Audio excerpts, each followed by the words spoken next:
In the world of high art, truth is a malleable concept. We call it provenance, a fancy word for a paper trail that tells you a painting is real. But paper can be forged, experts can be bribed, and history can be rewritten if you have the right ink. My name is Elias Thorne. For 30 years, I was the ghost in the machine of the Vane Gallery. I restored the Rembrandts, I verified the Vermeers, and I kept the secrets. I believed that art was sacred, immune to the rot of the modern world. I was wrong, because when monsters enter the temple, they don't look like monsters. They look like CEOs in bespoke Italian suits. They look like Julian Vane. Julian didn't inherit the gallery. He conquered it. He was a hedge fund manager who saw art not as beauty, but as an unregulated asset class. Tax-free storage for capital, he called it. The day he fired me wasn't impulsive. It was calculated. It was a Tuesday morning, raining naturally. He walked into my restoration studio, a sanctuary that smelled of linseed oil and patience, and kicked over a jar of turpentine. He didn't even look at me. He looked at his iPad. "Elias," he said, his voice flat and devoid of humanity, "you're an analog clock in a digital world. You're expensive, slow, and frankly, you smell like the past. Get out." He gave me 10 minutes. 30 years of service erased in 10 minutes. But as I packed my brushes, my sable hairs, my hog bristles, my scalpels, I saw something on his desk, a loan document. Julian was overleveraged. He had borrowed heavily from a private equity firm in Moscow to buy the gallery, gambling on finding a star piece to flip for a massive profit. He was desperate, and desperation, ladies and gentlemen, is the artist's canvas upon which we paint our revenge. I didn't go to the police. I went to my basement. If Julian wanted a masterpiece to save his financial life, I would give him one.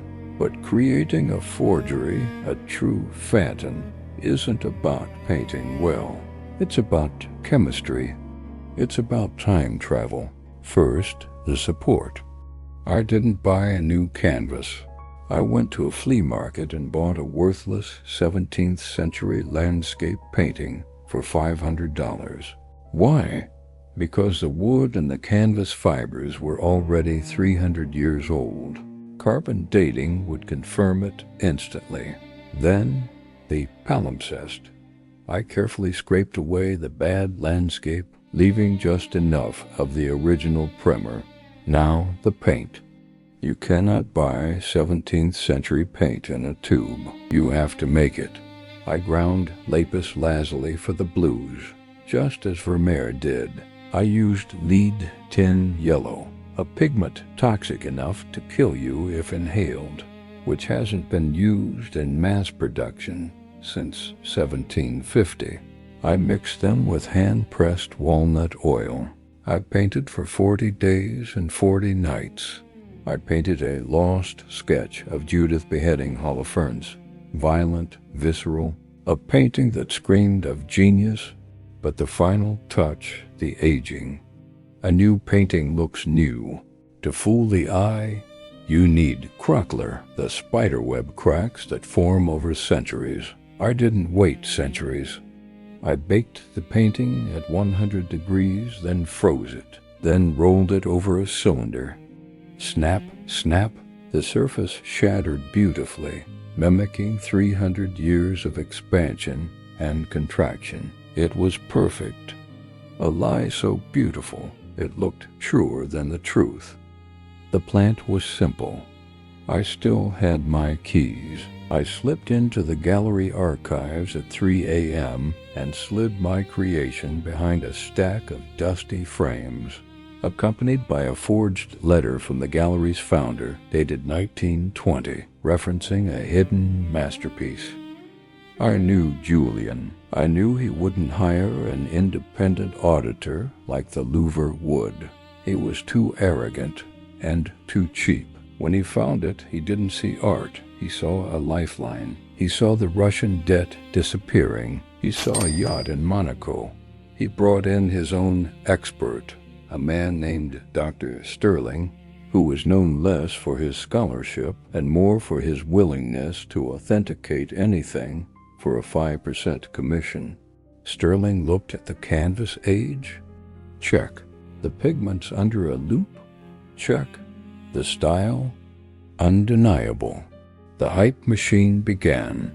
The discovery of the century, the headline screamed. Julian was on the cover of Forbes.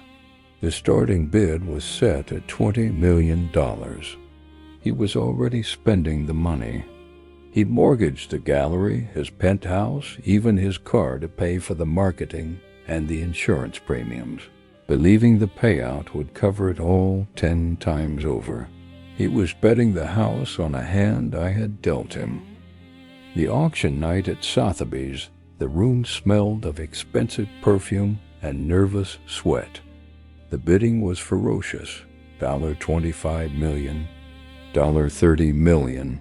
Finally, it rested at $42 million from a buyer in Dubai. Julian was shaking hands, beaming, the king of the world. That was when I sent the text message to the buyer's lead insurer. Just 5 words, check for the titanium white. You see, in my alchemy, I had made one deliberate, fatal error.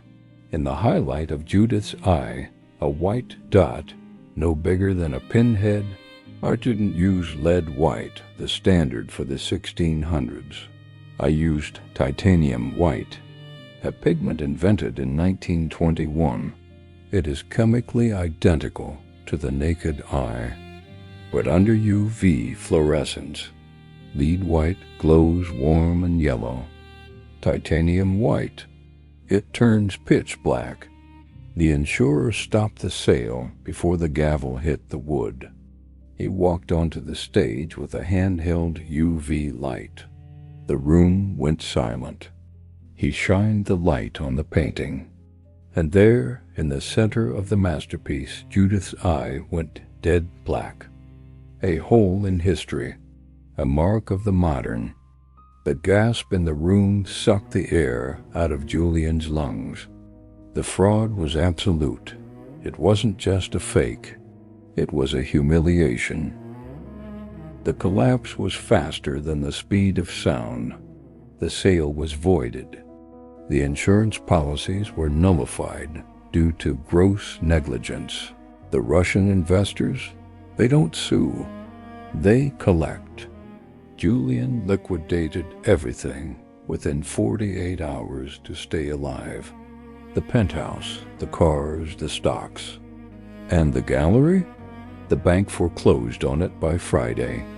They wanted it gone. A tainted asset.